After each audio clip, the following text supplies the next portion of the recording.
Assalamualaikum warahmatullahi wabarakatuh. Kali ini kita akan belajar tentang pengambilan keputusan.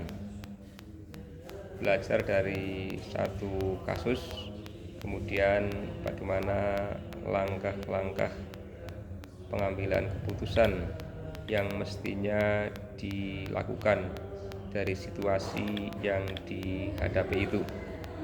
Kasusnya adalah di perpustakaan sekolah, Rara sedang bertugas sebagai petugas piket kebersihan. Saat sedang merapikan meja, ia menemukan sebuah dompet berisi uang di bawah kursi. Yang kemudian tanpa berpikir panjang, Rara mengambil dompet tersebut dan menyimpannya di tas. Menganggap ini adalah rezeki nomplok karena tidak ada orang yang melihat apa yang ia lakukan. Beberapa saat kemudian terdengar pengumuman dari Bu Sri, guru pustakawan, bahwa Nina, salah satu siswa kelas lain, kehilangan dompetnya saat membaca buku perpustakaan. Di perpustakaan, Tari yang kebetulan berada di perpustakaan sejak awal melihat jelas saat Rara mengambil dompet tersebut dan memasukkannya ke tas. Kini Tari menghadapi dilema.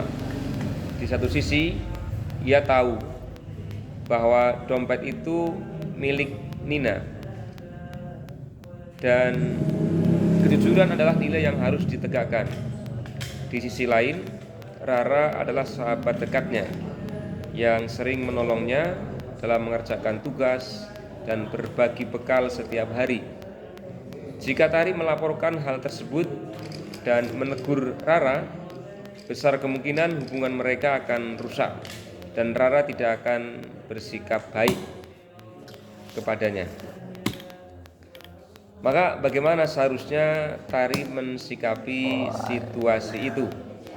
Maka kita bisa melakukan analisis 9 langkah pengambilan keputusan. Yang pertama adalah apa saja nilai-nilai yang saling bertentangan di dalam kasus itu. Di dalam kasus tersebut terdapat beberapa nilai yang saling bertentangan, yaitu kejujuran berhadapan dengan loyalitas persahabatan. Tari ingin bersikap jujur karena tahu dompet itu milik Nina, namun ia juga ingin menjaga hubungan persahabatan baiknya dengan Rara.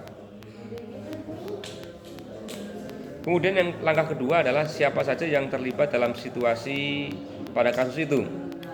Pihak-pihak yang terlibat antara lain Rara yang menemukan dompet dan menyimpannya di tasnya tanpa izin, kemudian Tari, saksi kejadian, Nina, pemilik dompet, kemudian Bu Sri, guru pustakawan yang mengumumkan kehilangan dompet itu, yang masing-masing memiliki peran dan kepentingan berbeda dalam masalah tersebut.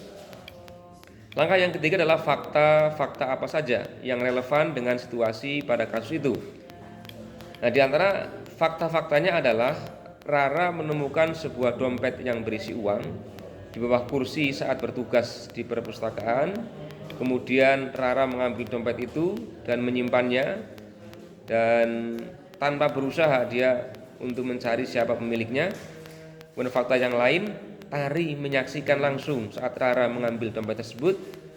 Dan fakta lainnya adalah Nina kehilangan dompetnya di perpustakaan. Kemudian Bu Sri mengumumkan tentang dompet yang hilang itu dan berusaha untuk mencarinya, mengumumkan untuk barangkali ada yang mengetahuinya. Rara dan Tari adalah teman dekat. Ini juga fakta lain, sehingga Tari merasa ragu untuk menegur atau melaporkan tindakan Rara itu. Dan yang fakta lain adalah dompet tersebut bukan milik Rara, dan menyimpan dompet tanpa izin adalah tindakan yang salah. Selanjutnya langkah keempat, pengujian benar atau salah. Pengujian benar atau salah bisa ambil dengan beberapa langkah uji. Ada uji legalitas, uji legal ya, uji intuisi, dan juga uji publikasi dan uji panutan atau idola. Pada aspek uji legal, apakah ini melanggar hukum misalnya? Mengambil barang yang bukan miliknya, ini adalah tentu satu pelanggaran. Mengambil yang bukan miliknya. Walaupun si Setoso ini posisinya di tempat umum ya. Tapi jelas itu bukan milik sendiri. Dan di situ sudah mengetahui ada yang kehilangan. Kemudian yang kedua, uji intuisi. Apakah hati nurani ini akan membenarkan atau menyalahkan atas satu tindakan? Jika membiarkan hal ini tanpa mengungkap fakta sebenarnya, maka akan ada pertentangan hati nurani yang berpegang pada nilai kejujuran. Dari aspek kejujuran, jika Tari diam, ia salah karena menyembunyikan kebenaran. Menyembunyikan kebenaran sama dengan membiarkan kebohongan itu terjadi. Kemudian dalam aspek loyalitas, jika Tari diam, ia salah karena loyalitas yang benar adalah mengingatkan saat teman berbuat salah, bukan membiarkan kesalahan itu. Sehingga pernah Nabi bersabda agar menolong teman kita, saudara kita yang zalim, ya, yang dizalimi ataupun yang berbuat zalim. Sehingga sahabat bertanya, bagaimana kita membantu teman kita yang berbuat zalim?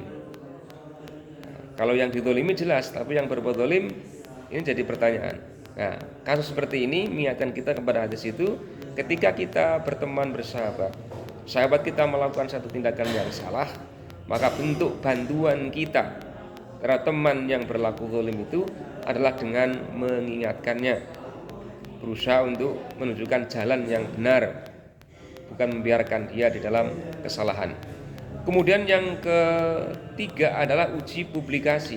Bagaimana keputusan yang diambil, sikap yang diambil ketika diketahui oleh masyarakat, baik langsung atau melalui koran atau media sosial ya, media massa misalnya. Nah, jika kejadian ini terungkap di masyarakat atau di media sosial bahwa Tari mendiamkan kejadian dan tidak memberikan kesaksian yang sebenarnya, maka ia akan dinilai orang yang tidak jujur karena menyembunyikan kebenaran. Kemudian uji panutan atau idola. Apa yang akan dilakukan tokoh yang saya kagumi, yang kita kagumi dalam situasi ini? Tentu tokoh idola, panutan yang tahu atau berada pada situasi itu akan menyampaikan fakta sebenarnya, akan menyampaikan kebenaran. Nah, kemudian langkah berikutnya untuk pengambilan keputusan adalah dengan pengujian paradigma benar lawan benar. Ini aspek-aspek mana yang mungkin sama-sama benar perlu diuji. Ada aspek kejujuran dan loyalitas yang sebenarnya secara nilai jujur dan loyal adalah sama-sama nilai yang baik atau benar. Dari aspek kejujuran, jika Tari diam, itu ternyata dia salah sebenarnya karena menyembunyikan kebenaran. Dan ini sama dengan membiarkan kebohongan itu. Dari aspek loyalitas, memang dia tampak loyal kepada sahabatnya. Namun jika dia diam, maka ya salah, karena loyalitas yang benar adalah mengingatkan saat teman berbuat salah, bukan membiarkannya berada di dalam kesalahan itu. Dan langkah yang keenam adalah dengan prinsip resolusi. Resolusi yang mana bisa dilakukan? Konsekuensi jangka panjang. Jika Tari bersikap tegas dengan menegur Rara atau melapor kepada Busri, tentu ini sikap yang lebih benar secara moral, meskipun berisiko bagi hubungan persahabatannya, karena bisa jadi temannya itu menjadi tidak suka terhadapnya. Kemudian di satu sisi, ketika dia bersikap tegas, berkata yang benar, menyampaikan yang benar, maka di sini Rara akan belajar bagaimana bertanggung jawab, dan di sisi lain Nina akan mendapatkan haknya. Inilah nilai-nilai yang perlu dikedepankan dalam prinsip resolusi yang mana yang bisa dilakukan. Kemudian langkah yang ketujuh, adakah opsi lain yang lebih kreatif, adil dan bijak yang bisa dilakukan? Ya, diantaranya mungkin kalau tidak melaporkan kepada ibu gurunya, Tari bisa melakukan pendekatan secara pribadi untuk menyampaikan saran, masukan, nasihat-nasihat agar berlaku jujur, dan kebaikan yang akan ia peroleh manakala dia berlaku jujur tanpa dia harus merasa malu ya ketika nantinya menyampaikan apa adanya dengan memberikan dompet itu kepada temannya yang kehilangan tadi. Kemudian langkah yang kedelapan, apa keputusan akhir yang diambil sesuai dengan analisis kasus itu? Tentu Tari hendaknya bersikap tegas dengan menegur Rara atau melaporkan kepada Bu Sri. Sikap ini benar secara moral meskipun berisiko bagi hubungan persahabatan, namun dampaknya dalam jangka panjang akan menjadikan Rara temannya itu belajar bertanggung jawab dan Nina mendapatkan haknya, dan disinilah nilai kejujuran ditegakkan. Nah, inilah pelajaran yang bisa kita ambil dari kasus itu, yang keputusan yang kita ambil harus kita uji, kita dasarkan kepada nilai-nilai kebenaran dan kejujuran, bukan semata-mata kepada perasaan ewuh pakewuh, pada perasaan yang loyalitas yang sempit dalam persahabatan, tetapi menjunjung tinggi nilai kejujuran dan kebenaran.